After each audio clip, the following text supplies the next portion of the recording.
Aleluia!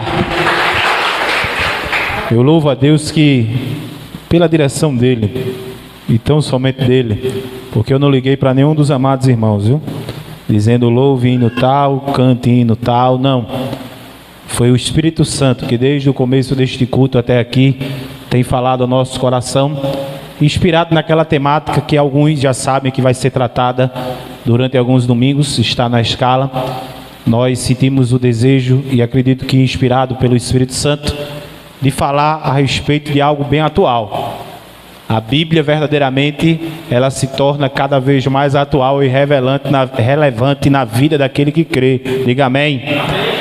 E verdadeiramente estamos vivendo os últimos dias. Quem crê nisso? Glória a Deus. Maranata. Nós estamos vendo verdadeiramente os sinais sendo dados, né? As profecias se cumprindo, e tudo mostra que aquela promessa que parecia coisa de crente doido, né, de crente antigo, aquela promessa que parecia velha, ela de fato, ela se torna cada vez mais nova e real, de que Jesus está voltando. Diga graças a Deus. E para que a igreja, irmãos, não venha ser, como é que eu posso dizer, enganada, né? Para que a igreja ela não fique perturbada sem necessidade, o Espírito Santo nos conduziu a falarmos aqui em alguns domingos sobre o livro que trata exatamente das últimas coisas, que é o livro do Apocalipse. Amém? Vamos abrir a palavra de Deus, por incrível que pareça, não em Apocalipse nesse primeiro domingo, mas no Evangelho escrito por João, capítulo de número 21, verso 22 e verso 23. Último capítulo do Evangelho escrito pelo apóstolo João, capítulo 21, verso 22 e verso 23. Depois migraremos para o Apocalipse, mas durante a mensagem falaremos do capítulo 1 hoje. E falaremos do capítulo 1 porque o capítulo 1 é um tipo de introdução, prelúdio de tudo aquilo que vai ser dito e falado no livro de Apocalipse. As duas primeiras mensagens já estão praticamente elaboradas, a de hoje precisa estar, né? E a do próximo domingo também, onde falaremos do capítulo 2 e capítulo 3, que também vai concerner do mesmo assunto, que é as cartas enviadas às igrejas da Ásia, para lidar com problemas locais daquela época, mas também para lidar com os problemas que a igreja viveria até a volta de Cristo. Amém? João capítulo 21, verso 22 e 23. À medida que você encontrar, se possível for, se coloque de pé para lermos o texto da palavra do Senhor. É João capítulo 21, verso de número 22 e verso de número 23. Glória seja dada a Jesus. Se você está vendo seu irmão tendo dificuldade, ajude ele a encontrar. É o quarto livro do Novo Testamento. Fica mais fácil de achar, né? E é só no final do quarto livro que você encontra aí o capítulo 21, verso 22 e verso 23. Quem achou, diga glória a Deus. Diz assim a palavra do nosso Deus. Verso 22. Disse-lhe Jesus: se eu quero que ele fique até que eu venha, o que é isso para ti? Segue-me tu. Verso 23. Então divulgou-se entre os irmãos este dito, que aquele discípulo não havia de morrer. Jesus, porém, não lhe disse que não morreria, mas se eu quero que ele fique até que eu venha, o que é isso para ti? Vamos orar. Pai, nós estamos diante do Senhor, diante da tua face, diante da tua presença, e louvamos a ti pela primeira parte deste culto, onde verdadeiramente o teu Espírito demonstrou o teu desejo de falar ao nosso coração a respeito do teu retorno, a respeito das últimas coisas. Cada oração, cada louvor, cada palavra, Deus, verdadeiramente voltou-se para esse tema, e eu creio, Deus, que o Senhor deseja nos edificar, para que possamos estar verdadeiramente firmes e preparados para quando a última trombeta tocar. Senhor, Tu sabes, Deus, que de mim nada tenho, nada posso e nada sei. Utiliza-me, Deus, como instrumento em Tuas mãos para a glória do Teu nome e nos faz sair daqui melhores do que entramos, porque a Tua palavra vai nos edificar para que o Teu nome seja engrandecido através de nossas vidas. Eu te peço isso, te clamo isso e te agradeço em nome de Jesus. E a igreja diga amém. Pode sentar, abençoados. Nós vamos falar sobre o livro do Apocalipse. E você pode estar se perguntando: por que, pastor, o senhor leu não Apocalipse, mas João 21, a partir do verso 22? Porque nesse texto nós vemos um tipo de promessa sendo feita ao discípulo a quem Jesus mais amava, ou melhor, ao discípulo que se fez mais amado por Jesus. Como nós temos dito aqui, Deus não tem filhos especiais, Deus tem filhos que se fazem especiais. E qual a diferença? O filho especial é aquele que Deus escolheu ser especial e ponto final. E nós não cremos nisso, mas nós cremos que mediante o compromisso, mediante a busca, mediante a vida no altar, mediante a santificação, mediante verdadeiramente a disciplina para buscar a Deus, esse filho se faz especial para com Deus e recebe mais da parte do Senhor. Então, se você quer ser especial aos olhos de Deus, busque a Deus como você nunca fez antes de hoje. Diga isso para o seu irmão: quer ser especial aos olhos de Deus? Busque a Deus como você nunca fez até o dia de hoje. E eu garanto que Ele vai derramar sobre você uma porção que você nunca vivenciou até o dia de hoje. E esse discípulo que se fez especial a Jesus, ele recebeu este tipo de promessa, da qual essa promessa ficou sendo divulgada na igreja, entre aqueles que conheciam este discípulo, que era o apóstolo João, de que João não morreria até que Jesus voltasse. E muitos entenderam essa palavra literalmente. E alguns acreditam nesta palavra até o dia de hoje. Eu estou procurando o apóstolo João e não achei até aqui. Porque na verdade não era algo literal, mas era algo simbólico.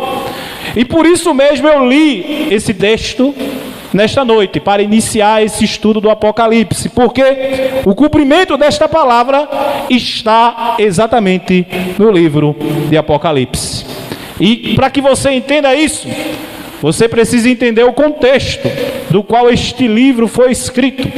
Este livro provavelmente foi escrito entre o ano 90 e o ano 100 depois de Cristo. Diga assim, 90 ou 100 depois de Cristo.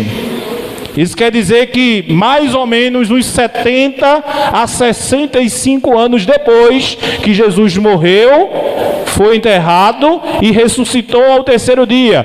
E depois de ressuscitado, passou 40 dias ainda nesta terra. Depois disso, foi levado aos céus, deixando a promessa que voltaria para buscar a sua igreja. Diga assim, Jesus vai voltar para me buscar. Quem pode se alegrar com isso?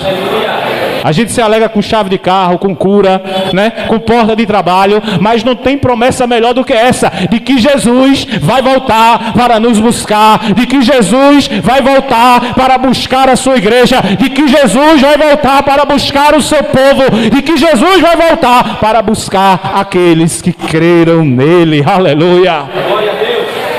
E esta mensagem do Apocalipse foi escrita entre esses anos aí, 90 e 100. Nós não sabemos o ano ao certo, sabemos uma estimativa. E este livro foi escrito exatamente pelo apóstolo João. Diga assim, Apocalipse foi escrito pelo apóstolo João. Tem muito crente que não sabe nem desta informação. Procure conhecer a palavra, procure entender a palavra. E se não der para entender, peça ao Espírito Santo, porque ele te ensina a palavra.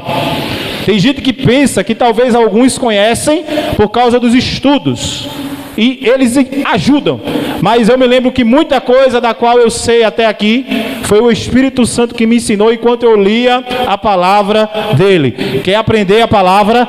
Busque o Espírito Santo enquanto você lê, porque ele te ensina. Afinal de contas, foi ele que inspirou todos aqueles que escreveram o texto que está à nossa disposição. E é o único livro no mundo onde a gente lê e o autor está presente para nos ajudar a compreender. Diga glória a Deus. Entre o ano 90 e o ano 100, Apocalipse foi escrito. E foi escrito no final da vida do apóstolo João. Muito provavelmente o mesmo faleceu 2 ou 3 anos depois de ter escrito este livro. Existem registros históricos que o mesmo faleceu na cidade de Éfeso, onde estava ali ajudando, colaborando com o reino de Deus na igreja que existia naquele lugar. Morreu velho, de fartos dias.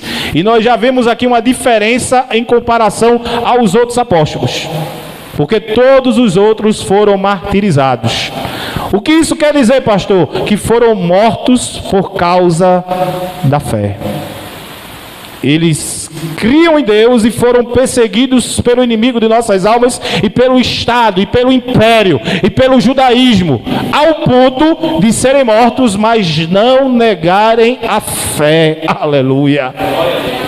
E quando eu olho para isso, irmãos, quando eu escuto os relatos sobre a morte dos heróis da fé, eu sinto vergonha muitas vezes da minha própria fé, porque muitas vezes negamos a Deus por coisas tão pequenas, por coisas tão insignificantes. Desejamos abandonar tudo, deixar tudo, por coisas banais.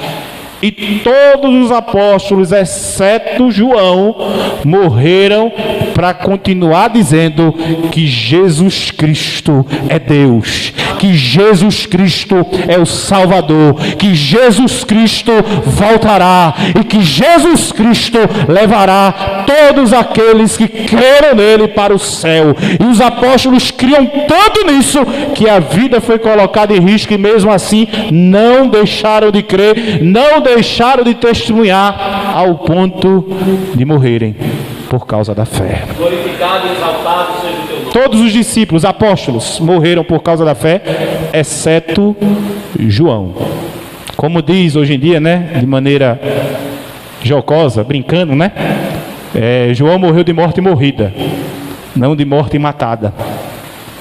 E acredito eu que isso aconteceu por causa da promessa que Deus tinha feito a João, lá no Evangelho, capítulo 21, a partir do verso 22, de que João não morreria enquanto não visse o Senhor novamente. E o livro do Apocalipse, ele trata exatamente deste evento, de João vendo Jesus Cristo novamente, vendo Jesus Cristo ressurreto. Diga assim: João viu Jesus novamente, ressurreto. Ele viu Jesus na forma de Deus, e a gente vai ler sobre isso aqui, na forma do Todo-Poderoso. Ele tinha visto Jesus como um cordeirinho que foi sacrificado, e agora ele viu Jesus, o Rei dos Reis, o Senhor dos Senhores, o Todo-Poderoso, o Eterno. Aleluia!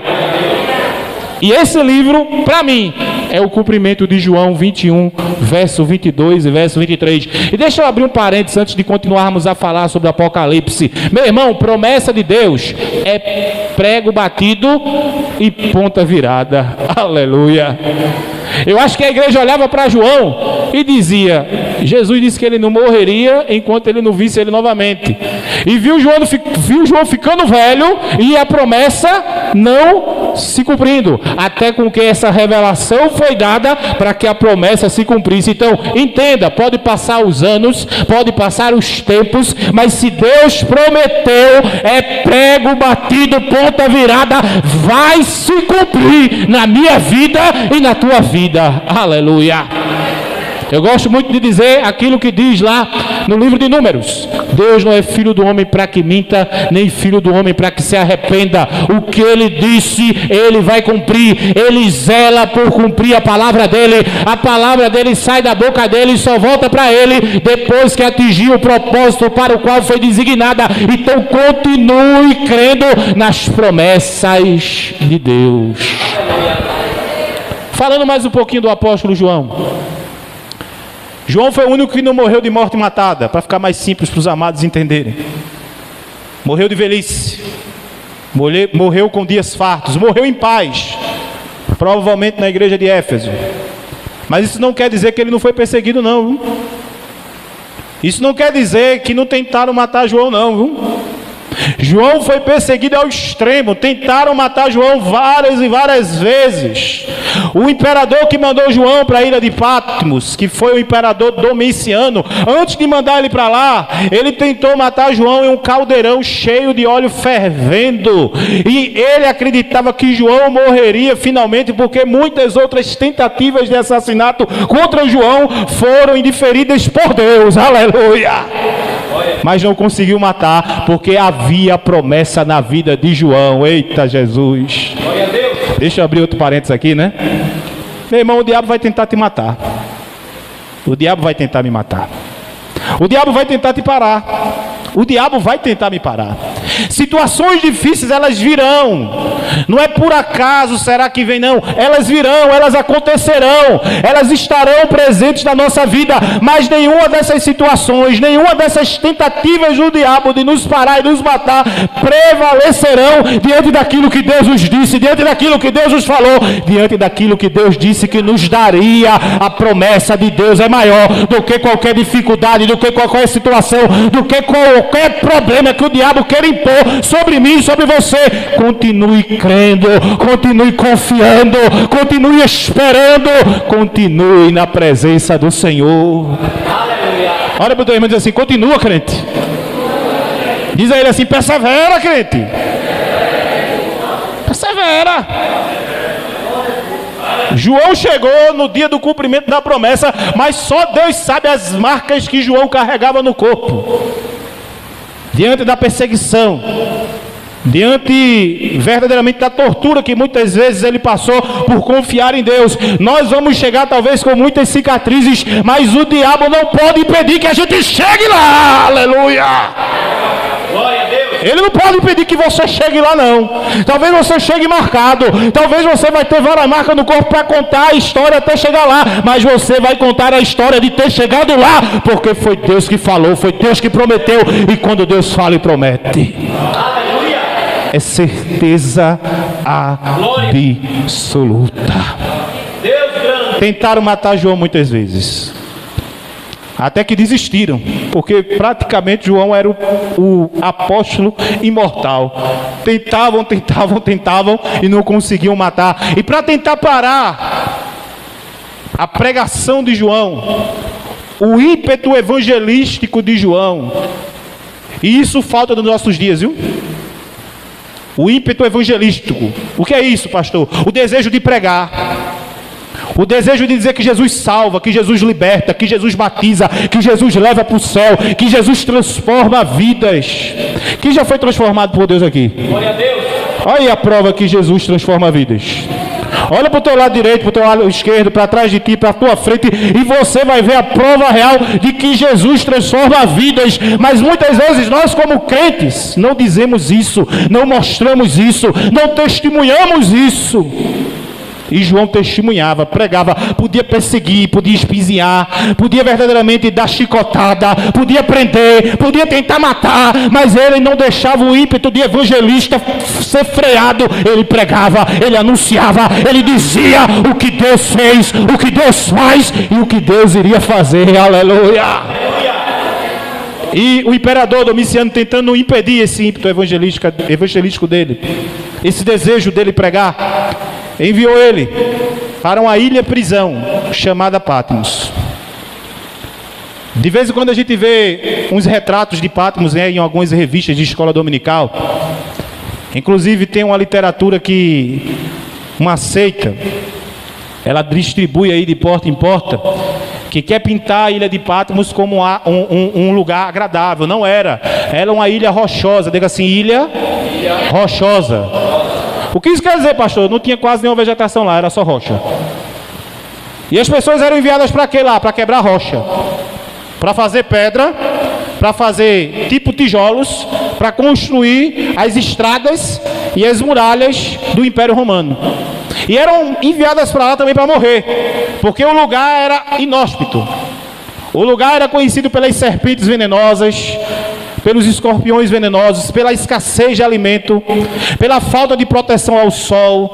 Então quando você vê uma imagem de João escondido embaixo de uma árvore, pegando a brisinha da sombra, conversa fiada, o lugar praticamente não tinha vegetação alguma, a vegetação que tinha era rasteira. Então ele foi enviado para aquele lugar para calar o ímpeto dele de evangelista, para ele deixar de pregar e para ele morrer. Mas como eu já disse, quando Deus tem o propósito, Deus pega a situação ruim, a situação desagradável e faz aquela situação uma oportunidade para que o nome dele seja glorificado. E praticamente todos que foram enviados para Patmos morreram. João não morreu, aleluia. Porque talvez a situação que você está vivendo, muitos vai dizer para você, não, agora acabou, agora é morte, agora é destruição. Se Deus permitir, se Deus quiser, porque se Deus não quiser, pode ser qual for a situação, não é para morte, não é para destruição, é para a glória de Deus. Diga glória a Jesus. E neste lugar inóspito, onde João praticamente trabalhava 12 horas por dia quebrando pedra, Deus entregou ao apóstolo a maior das revelações, provavelmente, de toda a Bíblia Sagrada.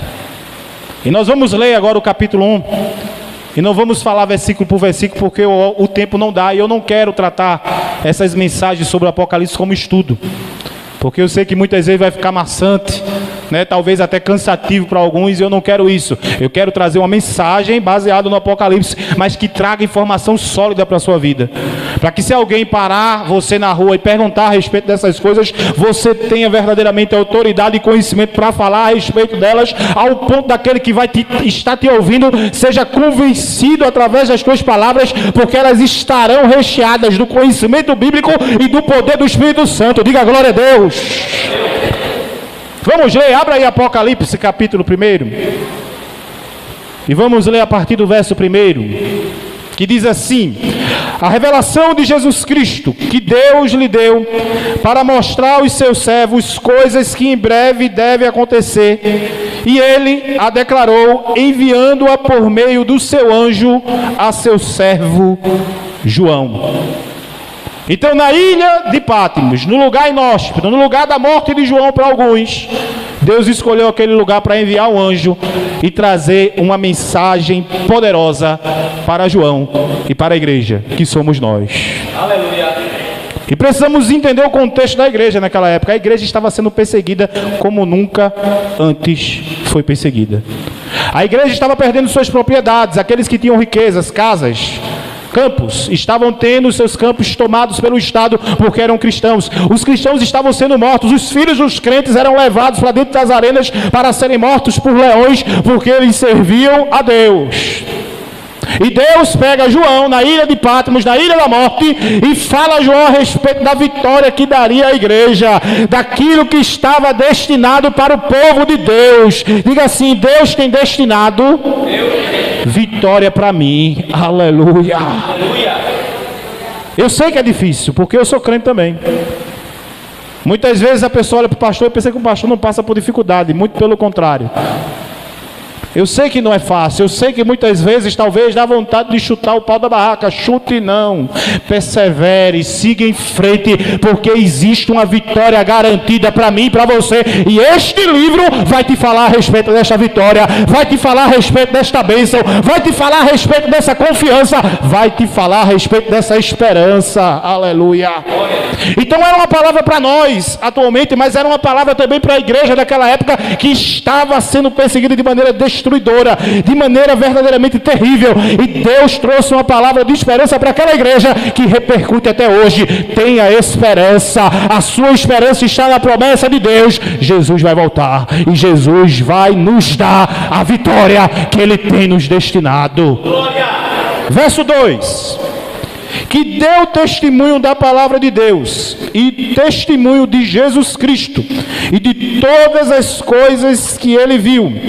Verso 3: abençoado é aquele que lê e aqueles que ouvem as palavras desta profecia e guardam essas coisas que nela estão escritas, porque o tempo está próximo. E temos visto isso tanto sendo dito, né? O tempo está próximo. A gente liga no programa de rádio cristão, o tempo está próximo. A gente liga até alguns programas de rádio que não são cristãos e muitas vezes algumas pessoas dizem que não entendem o que está acontecendo. Parece que realmente o fim está próximo. E de fato, o fim está próximo. O tempo está chegando. Jesus está perto de cumprir a grande promessa que fez a mim e a você. Aleluia. Mas esse verso 3 diz que abençoado é aquele que lê e aqueles que ouvem as palavras desta profecia e guardam estas coisas que nela estão escritas. A Bíblia vai dizer em outros textos que nós erramos muito por não conhecer a palavra, as escrituras, o texto sagrado. E muita gente diz: o que é que adianta ler se não obedecer? E como é que tu vai obedecer se tu não sabe? Se tu não conhece, se tu não ouve, se tu não lê. Então existe aqui uma forma de ser abençoado pelas promessas que estão no livro de Apocalipse e de se livrar dos juízos que aqui estão. Eu sei que o livro de Apocalipse é temido por muita gente, inclusive por alguns crentes. Tem gente que diz que lê a Bíblia toda, mas não lê Apocalipse, porque tem medo de Apocalipse mesmo sendo crente. Não, você que é crente tem que ter medo de Apocalipse não, porque o juízo que está lá não é para você não. Se você é crente, o que está escrito aqui para você é a bênção, é a vitória, é o arrebatamento, é a conquista, é as bodas do Cordeiro, é o céu para todo e todo sempre. Aleluia. Quem deve ficar preocupado é aquele que não tem compromisso, é aquele que não serve a Deus. Porque o Apocalipse também traz os juízos que serão impetrados sobre a humanidade por não estar servindo ao Senhor. Mas o texto é muito claro: abençoado é só aquele que lê. Pergunta ao teu irmão assim: você tem lido a palavra de Deus?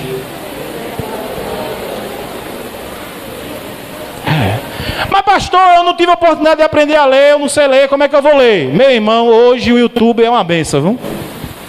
Na voz que você quiser, você bota lá alguém recitando a palavra para você.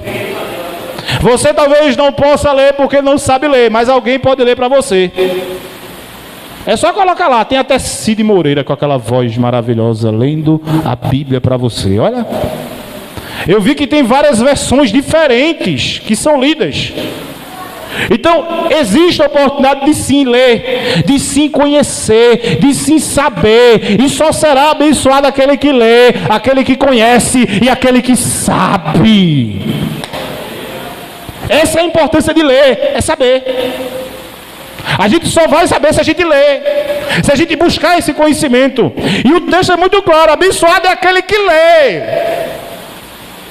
Cai por terra o argumento de alguns, né? Não, mas é melhor obedecer. Sim, é melhor obedecer, mas antes de obedecer tem que ler.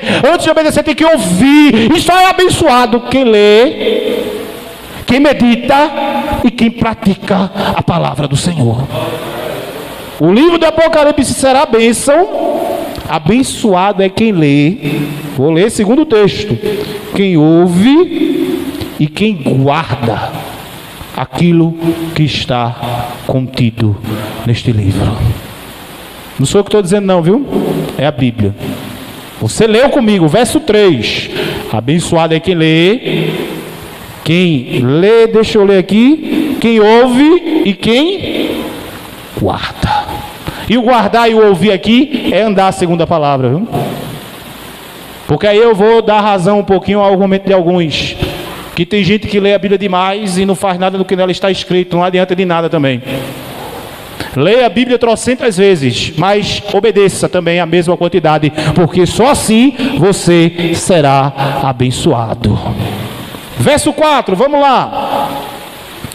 A João, as 7 igrejas que estão na Ásia: graça esteja convosco e paz daquele que é, que era e que há de vir, e dos 7 espíritos que estão diante de seu trono. Nesse versículo nós vemos quais foram os destinatários primários do livro de Apocalipse. O livro de Apocalipse foi escrito a princípio às 7 igrejas que estavam na Ásia Menor. Daqui a pouco a gente vai falar o nome delas. Mas aqui são os destinatários. E dentro desse dito dos destinatários da carta, ou melhor, do livro do Apocalipse, está aqui uma saudação de João: graça esteja convosco e paz daquele que é, que era e que há de vir. Ele é, ele foi e ele há de vir. Parece que já passou muito tempo, parece que faz mais de 2000 anos, parece que não vai se cumprir. Não, vai se cumprir. Ele é, ele era e ele há de vir. E a gente vai ver durante esses domingos aí que de fato, segundo os sinais que foram ditos, ele está vindo, ele está vindo, ele está vindo para nos buscar, para dar prêmio à igreja e para dar juízo a todos aqueles que tiveram a oportunidade de ser igreja, de se tornarem igreja e não o quiseram fazer. Algo que diz aqui nesse versículo número 4 que eu preciso falar é dos 7 espíritos que estão dentro do trono de Deus. Esses 7 espíritos não são 7 espíritos. O número 7, ele fala a respeito de algo que se diz perfeição. Então quando a gente vê o número 7 relatado ao Espírito aqui, é falando da perfeição do Espírito Santo, viu? O Espírito Santo, ele é perfeito. E é esse Espírito que está diante dele. Não existe 7 Espíritos não, viu? Esses 7 Espíritos é uma referência à divindade do Espírito Santo. Verso de número 5. E de Jesus Cristo, que é fiel testemunha, e o primogênito dos mortos, e o príncipe dos reis da terra, a ele que nos amou e nos lavou de nossos pecados em seu próprio sangue. Nós estávamos dando estudo aqui terça-feira e falando da salvação. E como tem gente arrogante a respeito da salvação que possui, da vida eterna que adquiriu, e não entende que a vida eterna e a salvação não é por mérito seu ou meu, é por mérito dele, é por aquilo que ele fez. O texto é muito claro: pelo sangue dele nossos pecados foram perdoados. O perdão dos pecados não vem por boas obras, não vem por religiosidade, não vem até pela santificação não, viu? O perdão dos pecados vem por meio do sangue de Cristo, que foi derramado por minha vida e por sua vida. Você hoje pode dizer que é salvo, que Deus te salvou, que Deus nos salvou, que Deus salvou a igreja, porque Ele derramou o sangue precioso dele em favor da nossa vida. Diga graças a Deus. Não é mérito seu não, nem meu. Eu podia me esforçar a vida toda. Se eu vivesse 100 anos e me esforçasse 100 anos, eu podia no final da minha vida oferecer a minha própria vida como um sacrifício a Deus. Não ia adiantar de nada, meu esforço ia ser vão, porque a salvação ela só é dada, só é adquirida através do preço que Jesus pagou, que Jesus pagou na cruz do Calvário em meu favor e em teu favor. E só será salvo e abençoado aqueles que entenderem isso, aqueles que tomarem posse do que Jesus conquistou na cruz por nós. Diga isso aí ao seu irmão, diga assim: você já tomou posse daquilo que Jesus conquistou na cruz por você? Tome posse. Está dado, está oferecido. Quer ser salvo? Tome posse, porque é pelo sangue dele que nossos pecados serão perdoados. Outra informação importante aqui é primogênito dos mortos. O que isso quer dizer? Antes de Jesus, outras pessoas ressuscitaram, mas todos aqueles que ressuscitaram antes de Jesus morreram. Até aqueles que ressuscitaram depois de Jesus também morreram. Lázaro foi ressuscitado e é um milagre tremendo, mas ele voltou a morrer. Por que Jesus é o primogênito dentre os mortos? Porque foi o único que ressuscitou, que auto-ressuscitou-se e está vivo, aleluia, e vive para todo e todo sempre. E por que ele é chamado de primogênito entre os mortos? Primogênito é o primeiro, porque haverá outros depois do primeiro. E quem são os outros depois do primeiro? Olha ao teu redor aí. É você, sou eu. Porque quando Jesus voltar, Ele vai nos ressuscitar de uma vez por todas. Ele vai pegar essa matéria que vai se decompor e vai reconstruí-la e vai revesti-la de imortalidade, e nunca mais a morte vai poder tocar. Aquilo que nos fazia pecar, que nos fazia errar, Ele também vai revestir de incorruptibilidade. Para quê? Para que nunca mais possamos ofender ao nosso Deus e vivermos em santidade para sempre na presença dEle. Quem pode glorificar a Deus? Então, quando a Bíblia diz aqui em Apocalipse que Ele é o primogênito entre os mortos, é porque nós seremos os outros filhos, que teremos a mesma espécie de ressurreição que Ele teve, que teremos o mesmo corpo que Ele tem, e estaremos com Ele para todo e todo sempre vivos. Diga glória a Deus. Por isso que foi cantado aqui por Nash, eu acho que foi Nash. Porque Ele vive, posso crer no amanhã. Porque Ele vive, temor não há. Mas eu bem sei, eu sei que a minha vida está nas mãos do meu Jesus, que vivo está. Aleluia. E a mesma espécie de vida Ele tem prometido para mim e para você. Vamos seguir a leitura, verso 7. É isso, verso 6. E nos fez reis e sacerdotes para Deus seu Pai. A Ele seja a glória e o domínio para sempre e sempre. Amém. Nos fez reis e sacerdotes. Você é sacerdote. Aleluia. Eu sou pastor desta igreja, mas você não depende de mim. Você depende de Deus. Você não depende de um guia espiritual, de um guru espiritual. Você é sacerdote. A Bíblia te chama de sacerdote real. Então você tem livre acesso a Deus, independente do pastor, independente do obreiro, independente do líder. Você tem livre acesso a Deus. Outrora era um sumo sacerdote para entrar uma vez por ano no Santo dos Santos. A partir de Jesus, todos foram feitos sacerdotes e todos podem entrar no Santo dos Santos uma vez por ano? Não. Uma vez por mês? Não. Uma vez por semana? Não. Uma vez por dia? Não. Todo o momento que quiser. Exerça seu sacerdócio e esteja na presença do Eterno, desfrutando daquilo que Jesus te prometeu, que Jesus te deu. Eita, Deus tremendo. Verso 7.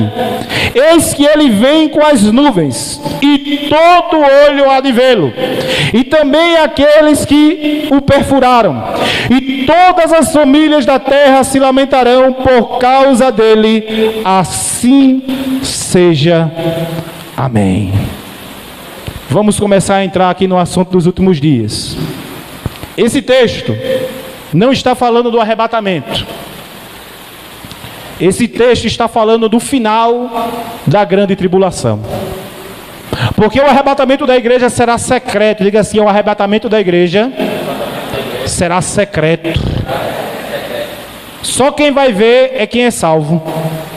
Quem vai ver o arrebatamento aqui no dia do arrebatamento? Glória a Deus. Só vai ouvir a trombeta tocar quem é salvo. Por isso a gente diz que o arrebatamento é secreto. O mundo vai estar vivendo a normalidade do mundo, indo trabalhar, indo vender, indo casar, indo fazer os seus afazeres diários. De repente, aleluia, haverá um toque de trombeta, e aquele que é crente, aquele que é salvo, aquele que tem compromisso com Deus, aquele que lê, que guarda, que faz a vontade de Deus, esse vai ouvir a trombeta, e no abrir e piscar de olhos, quando você fizer assim, ó, você vai estar nos céus, e o seu corpo vai começar a ser revestido daquilo que eu acabei de falar, e você vai encontrar com ele nos ares. Aleluia! Eita, coisa tremenda. Imagina se fosse agora, crente. Andava sobre cantarava serra. Imagina se fosse nesse exato momento, crente.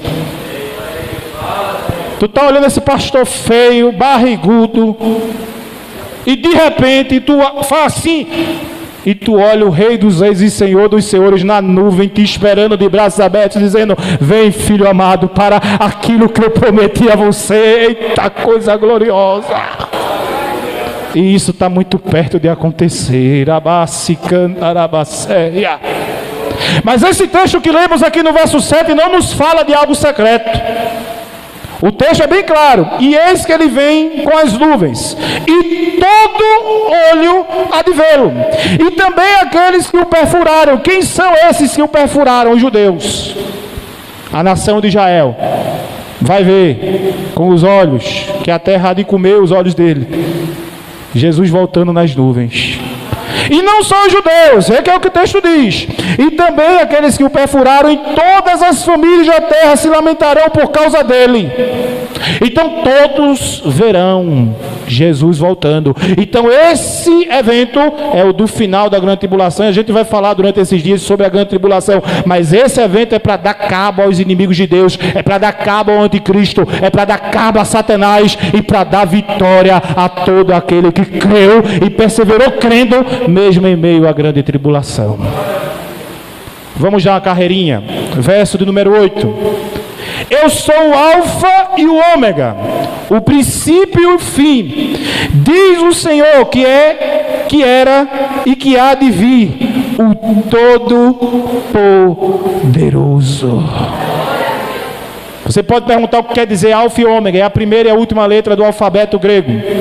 Por isso que ele diz: eu sou o alfa e o ômega, o princípio e o fim. Deus existia antes de tudo e permanecerá existindo para todo e todo sempre. Na verdade, dizer que Deus existe chega a ser um erro, porque ele não faz parte dessa existência. Ele existe antes de tudo existir. Ele é Deus, aleluia, e ele é o Todo-Poderoso, e ele está no controle de todas as coisas. Que Deus tremendo! Esse é o Deus que eu e você serve, e esse é o Deus que estava falando com João. Verso 9: eu, João, que também sou vosso irmão e companheiro na tribulação que eu falei que eles estavam vivenciando, e no reino e paciência de Jesus Cristo, estava na ilha que é chamada de Pátimos, por causa da palavra de Deus e do testemunho de Jesus Cristo, como eu já falei, não vou me deter aqui. Verso 10: eu estava no Espírito no dia do Senhor, e ouvi por trás de mim uma grande voz, como a de uma trombeta. Verso 11, dizendo: eu sou o alfa e o ômega, o primeiro e o último, e o que tu vês, escreve em um livro, e envia-o às 7 igrejas que estão na Ásia. Quais são as igrejas que foram os primeiros destinatários deste livro? Vamos lá: Éfeso, Esmirna, Pérgamo, Tiátira, Sardes, Filadélfia e Laodiceia. Verso 12: e voltei-me para ver a voz que falava comigo, e voltando-me eu vi 7 candelabros de ouro, e no meio dos 7 candelabros alguém semelhante ao Filho do Homem, vestido com a roupa comprida até os pés e cingido com um cinto de ouro no seu peito. Sua cabeça e seus cabelos eram brancos como a lã, tão brancos como a neve, e os seus olhos eram como uma chama de fogo. Verso 15: e seus pés como bronze polido, como se queimassem em uma fornalha, e a sua voz como o som de muitas águas. Verso 16: e ele tinha em sua mão direita 7 estrelas, e da sua boca saía uma espada afiada de 2 gumes, e a sua face era como o sol quando brilha em sua força. Eu disse no começo que João só conhecia o Jesus homem.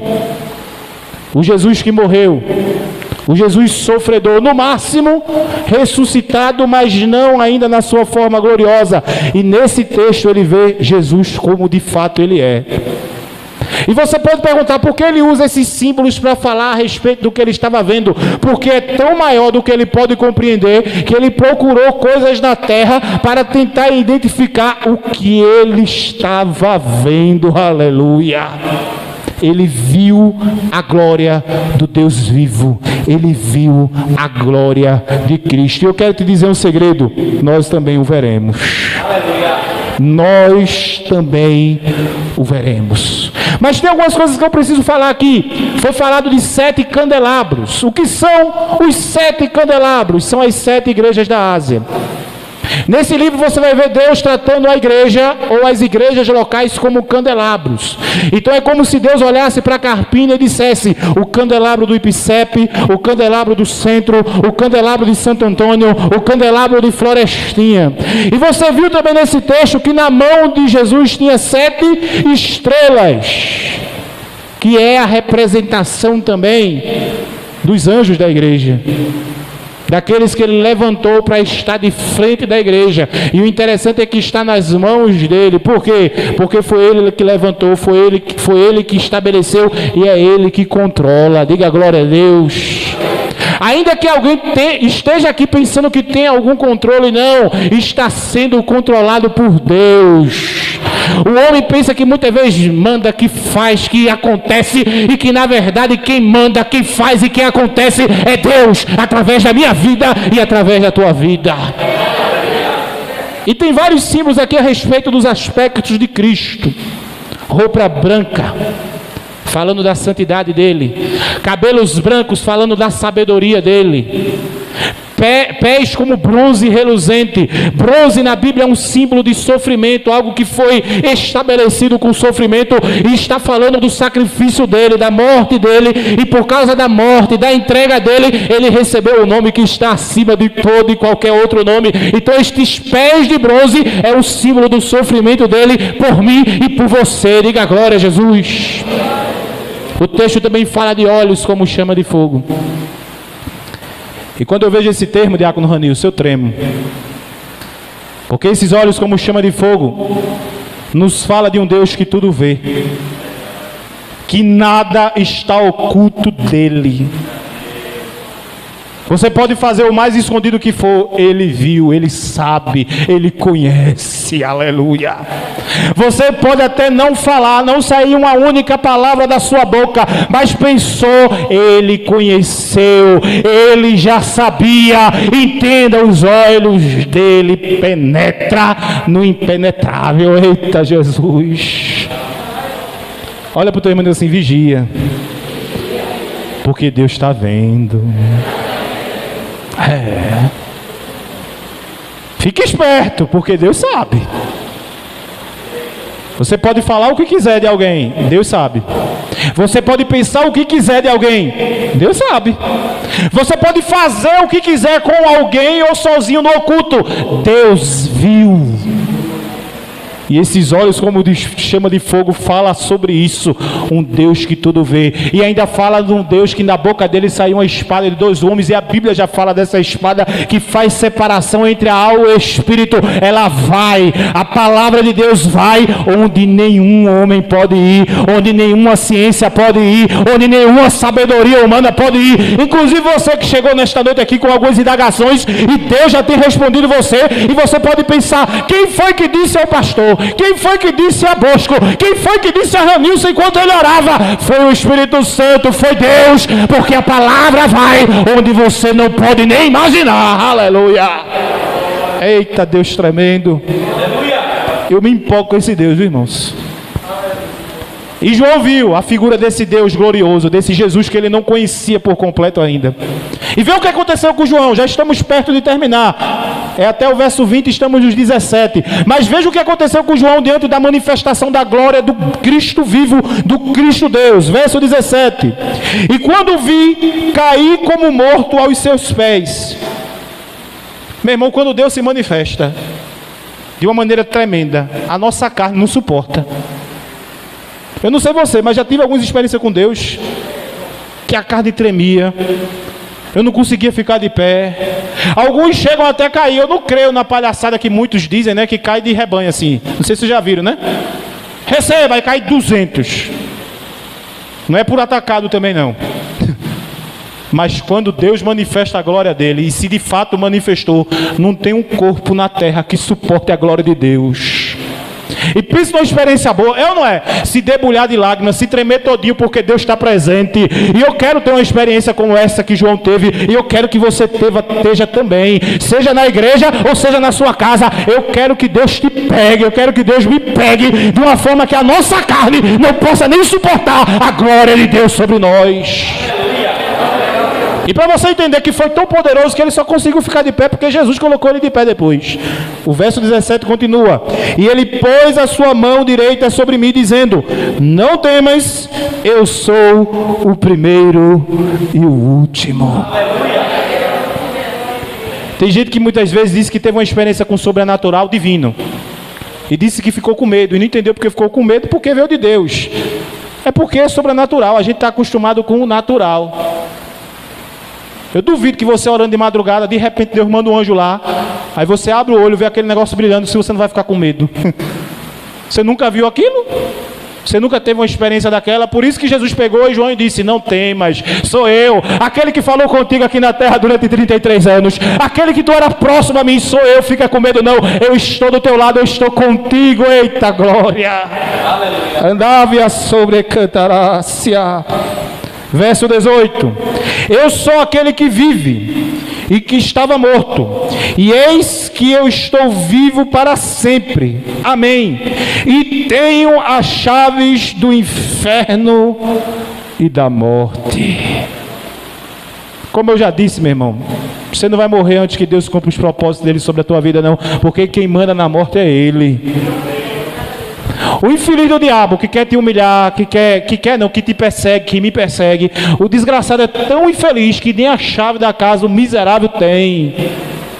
Porque na verdade o inferno não é casa do diabo não, o inferno é prisão do diabo. O diabo vai ser lançado lá, preso, e vai ser deixado lá pelos séculos dos séculos preso. O diabo não é rei de coisa nenhuma, não vai ser rei de porcaria nenhuma. Ele é o inimigo do povo de Deus, que pretende ser inimigo de Deus, mas não tem nem poder para isso, e que já está condenado, já está derrotado, e tenta de alguma forma nos fazer estar na condição dele, mas não vai conseguir, porque nada pode nos separar do amor de Deus que está em Cristo Jesus. É um caminhão de crente com medo do diabo. Tenha medo do diabo não, tema Deus, ande de acordo com a vontade de Deus, que aí é o diabo que vai correr de você. Aleluia. Não tenha medo do cão não. Agora também não vá para cima dele sem estar, né, alinhado com os propósitos de Deus não, porque nós só temos o poder de vencê-lo porque Deus está conosco. E se Deus está conosco, quem pode ser contra nós? Eita coisa tremenda. O diabo é um derrotado que nem a chave da casa ou da prisão ele tem. Verso 19: escreve as coisas que tu tens visto, as que são... E aqui existe uma informação importante. Primeiro é o próprio Jesus dizendo: escreve. Diga assim: Apocalipse foi escrito a mando de Jesus Cristo. Está aqui, ó. Escreve as coisas que tu tem visto, as que são. A gente vai ver na próxima mensagem a respeito do Apocalipse que ele vai falar às igrejas da Ásia. As que são exatamente essas que estavam acontecendo naquele momento com as igrejas a qual ele escreveu. As que hão de acontecer, que são as coisas que estão acontecendo agora e que irão acontecer muito em breve, que é o arrebatamento, a volta dele, a grande tribulação, o milênio, o céu transformado, a terra transformada e nós reinando com ele lá para todo e todo sempre. Então está claro aqui, tem algumas coisas do Apocalipse que já se cumpriram. Eram coisas que aconteciam naquela época. Jesus deixa claro aqui, mas tem coisas que ainda vão se cumprir e nós vamos viver para a glória dele. Terminando por hoje, verso 20: O mistério das 7 estrelas que tu viste em minha mão direita e dos 7 candelabros de ouro. As 7 estrelas são os anjos das 7 igrejas, os pastores das igrejas. E os 7 candelabros que tu viste são as 7 igrejas. E o texto diz que ele passeava. Ele não está distante de mim e de você, não. Ele não perdeu o controle de nada que está acontecendo aqui, não. Ele passeia no nosso meio. Ele está no meio de nós. Inclusive a estrela que está na mão dele, que está aqui, foi ele que colocou, e no tempo dele ele tira e coloca outra, porque quem manda na igreja é ele. Ele é o soberano da igreja, ele é o rei da igreja, ele é o Deus da igreja, ele é o salvador da igreja. É ele que remiu a igreja, é ele que pagou alto preço pela igreja, e é ele que vai voltar para buscar a igreja dele. Hoje eu fui para a reunião na convenção estadual, e algo que foi falado lá me agradou muito, e foi pelo presidente da convenção de Pernambuco, onde ele dizia para os pastores, e a reunião hoje é mais para pastores e dirigentes de igreja. Ele dizia bem claramente: pastor, entenda que a igreja não é sua. Pastor, entenda que as ovelhas não pertencem a você, que a igreja é de Jesus, que as ovelhas são do Senhor, e é Ele que está no controle delas. É muito claro nesse texto. Ele passeia em nosso meio. Aleluia. E aqueles que estão de frente da igreja dele estão nas palmas da mão dele. Diga glória a Deus. Diga graças a Deus. Diga assim: Maranata, ora vem, Senhor Jesus. Aplauda o Senhor, igreja. Aleluia. É só a primeira. Como eu disse, essa foi a introdução. Próxima semana falaremos das igrejas da Ásia Menor, as 2 primeiras cartas, os dois segundos capítulos, né? 2 e 3. Depois falaremos do começo da grande tribulação. E por incrível que pareça, Apocalipse não fala diretamente do arrebatamento. Nós vamos ter que recorrer para outros textos para mostrar a você como o arrebatamento será. Depois mostraremos os juízos de Deus. Serão 3 sequências de 7. Isso quer dizer que 3 vezes 7 é 21. 21 juízos que serão derramados sobre a terra, porque aquele que não quis crer em Jesus há de felizmente pagar por não ter crido em Cristo Jesus. Diga assim: misericórdia. Ou também os crentes infiéis, viu? Esses também vão receber essas 3 séries de 7 juízos vindas da parte do Senhor. Depois falaremos do final da grande tribulação, do milênio, e depois dos novos céus e nova terra, que eu espero que você, que eu, estejamos lá para todo sempre. Fecha teus olhos. Eu gostaria de saber se há alguém nesta noite que, mediante a exposição da palavra, mediante a pregação sobre o futuro que Deus tem destinado para a igreja e para esta terra, se tem alguém nesta noite que deseja entregar a sua vida a Cristo e reconhecer Jesus Cristo como único e suficiente Salvador de sua vida, se houver, dê um sinal com sua mão que eu quero orar por você. Se houver alguém na live, onde você estiver, ore pedindo perdão pelos seus pecados. Convide Jesus para fazer morada no seu coração. E depois disso, você vai procurar uma igreja séria, que prega verdadeiramente a palavra, para estar congregando lá. Se for aqui, ficaremos felizes. Se não for, felizes, porque você estará na presença de Deus. Mas eu gostaria de saber se há alguém aqui. E eu não vou apontar para ninguém não, porque quem convence não sou eu, é o Espírito Santo. Quem vai te mostrar a verdade não sou eu, é a palavra. Conhecereis a verdade e a verdade vos libertará. Então eu gostaria de saber se há alguém, e eu pergunto pela última vez, nesta noite, se há alguém que deseja entregar a sua vida a Jesus. Alguém? Se houver, faça assim. Não fique intimidado não fique com vergonha não.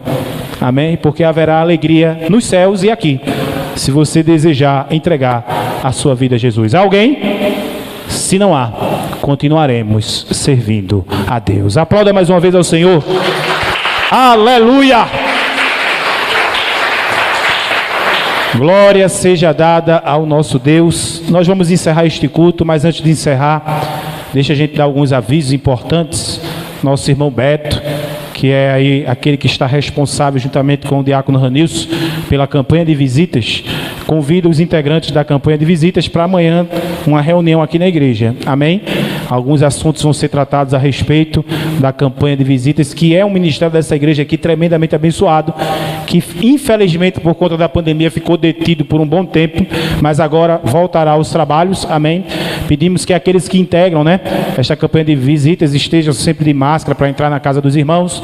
Tente usar o álcool sempre para estar em contato com os irmãos em suas residências, mas passou da hora já de voltarmos ao trabalho, porque existem muitas vidas necessitadas que não estão conseguindo chegar até aqui, e a igreja vai até eles, em nome de Jesus. Então você que já fez parte da campanha de visitas, ou tem desejo de fazer, vem amanhã a partir das 19h30, não é isso?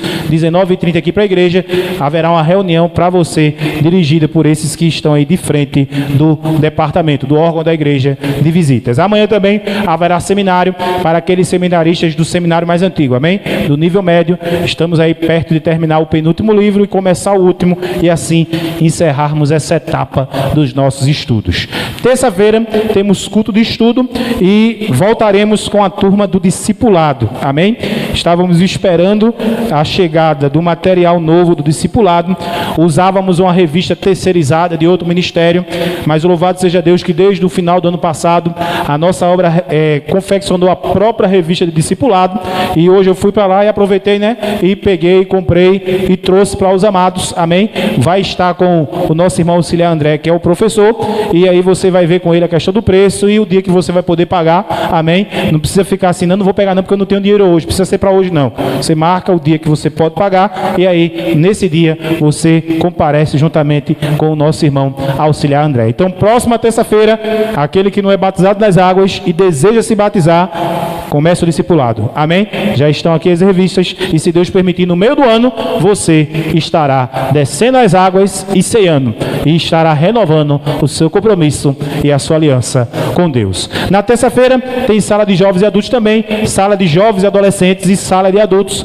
Em breve terá outra sala. Vamos dividir a sala de jovens e a sala de adolescentes por questão de faixa etária. Tem jovens casados e adolescentes de 12 anos. Aí você vê que são grupos totalmente distintos, amém? Que precisam ser trabalhados de maneira distintas, e por isso haverá essa separação. Não é por nenhuma outra questão, é por questão realmente de faixa etária. Por isso vamos fazer essa divisão, e vai ser bênção tanto para os jovens, que vão ter mais liberdade, para falar a respeito de algumas coisas, como os adolescentes também, que vão tratar dos seus assuntos específicos, amém? Quarta-feira não haverá ainda ensaio da UFEBRAC. Quinta-feira nós temos culto exercendo a fé, vem adorar a Deus conosco. Sexta-feira pela manhã, 7 horas, manhã de consagração dirigida pela comissão. Sexta-feira à tarde, círculo de oração, e temos sentido a sua falta, vem orar conosco, vem aclamar a Deus conosco. Na sexta-feira à noite ainda também não haverá a volta dos ensaios da Jubrac, e daqui a pouco eu explico, no final eu explico por quê. No sábado à tarde, 2 horas, temos círculo de oração infantil. No sábado à noite não haverá também ensaio da UMASBRAC, amém? Domingo pela manhã, manhã de consagração, 7 horas, e domingo à noite, culto da família, onde estaremos aqui adorando, exaltando e engrandecendo o nome do Senhor. Os ensaios estão suspensos por causa desses números maiores, de Covid e de influenza. Damos esses 15 dias porque é o tempo mais ou menos de quarentena, para que todo mundo fique curado, fique bem e possa retornar às atividades. Então, depois do próximo domingo, os ensaios voltarão, amém? Seguindo os cuidados. E eu peço à igreja que ore pela igreja do Senhor, não só por esta igreja, mas pela igreja em geral aqui em Pernambuco, porque amanhã a cúpula científica do governo estadual, e é com muitas aspas e reticências, vai estar se reunindo para talvez implementar maiores medidas restritivas. Misericórdia, está repreendido em nome de Jesus, e vamos orar para que não venha sobre a igreja, nenhuma dessas medidas, porque não queremos ser restringido o nosso direito de estar aqui congregando, adorando e exaltando ao Senhor. Mas isso depende de você também, viu? máscara, álcool, e aquele que quer, aquele que tem vontade de se vacinar, se vacine. Se você não tem, respeitamos você. É um direito seu, é liberdade sua. Mas se você tem, tome as doses que são necessárias para que você esteja totalmente imunizado. Amém, amados? Mais algum aviso? Acredito que não, né? Vamos ficar de pé, vamos orar, agradecendo a Deus por este culto, agradecendo a Deus por este trabalho. Eu gostaria